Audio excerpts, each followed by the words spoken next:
So thanks to everyone who's coming out and supporting our Break the Wall campaign, and also thanking to everyone who wrote on the walls to share their own positive things, and thank you to everyone who shared their pictures on our Facebook page and joined the conversation on Twitter this week.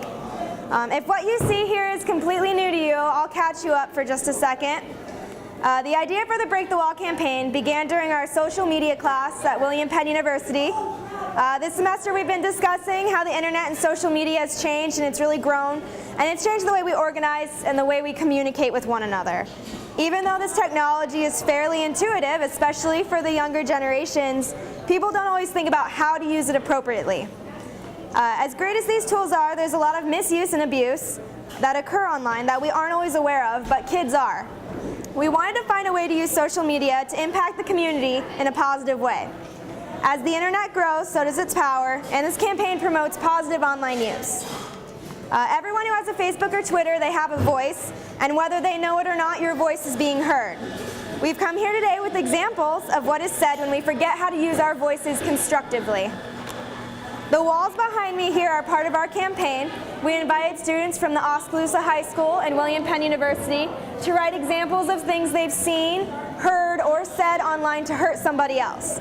This is the definition of cyberbullying, and everybody has seen it at some point in their lives. I hope everyone here has taken a chance to see what people have written. It's really easy to think that this is just kids being kids on the internet, but I'd like to read a couple examples of what we've seen on the wall here. Over here, what do we got? It starts with nice glasses, 4 eyes, you know, and it starts with something like that. And then we get down here to, hey cow, go back to the farm where you belong. One of the comments that have really stuck with us throughout this whole campaign, a high schooler wrote it. It says, go jump off a building, not one high enough to kill you, but one high enough to paralyze you to make your life more miserable than it actually is. See, these kinds of comments, they're not considered harmless to certain families, like the families and friends of Jessica Logan from Ohio. She was harassed after a naked photo went viral. Amanda Todd from Canada was stalked and harassed by a stranger online. That bullying prompted her to switch schools several times, and that bullying eventually got physical. Ryan Halligan from Vermont was only 13 when his classmates tormented him and humiliated him through instant messaging conversations. All of those people, they saw an end through suicide. These could be our cousins, they could be our friends, they could be our brothers, our sisters, anybody that we love. And it's easy to ignore it when we see it on the computer screen and it's happening to people we don't know. But as soon as it starts to affect the people we love, we see a change. Did you know over half of adolescents and teens have been bullied online, and about the same number have been engaged in cyberbullying? More than 1 in 3 young people have experienced cyber threats online. And over 25% of adolescents and teens have been bullied repeatedly through their cell phones or the internet. Well over half young people do not tell their parents when bullying occurs.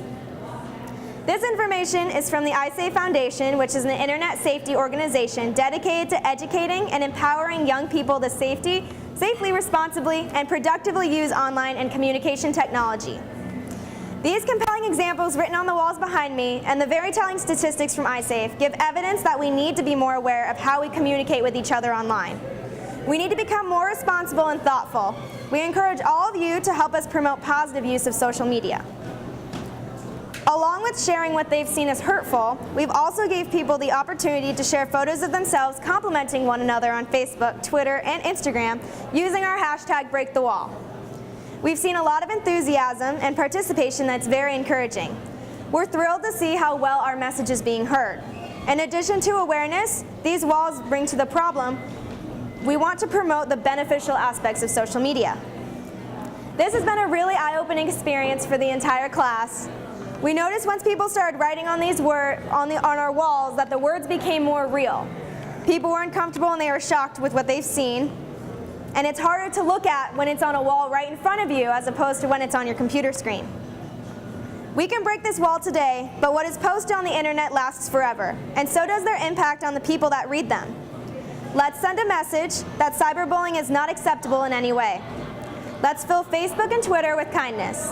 As Ralph Waldo Emerson said, you cannot do a kindness too soon, for you never know how soon it will be too late. Now it's time to break down all the hurtful things we've seen, heard, and said online. Please join us in breaking this wall, and together as a community, we can end cyberbullying. Thank you.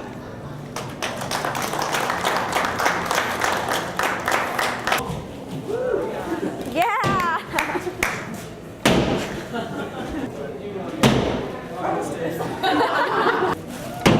Yeah! Yes!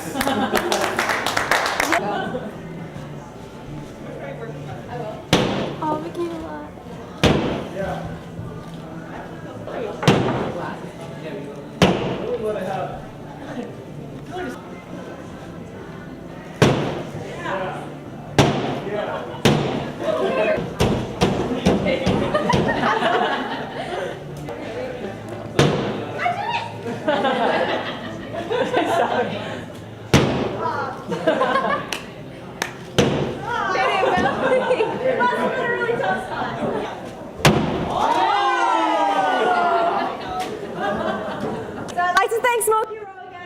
Come in here and use their facilities and break things in their building.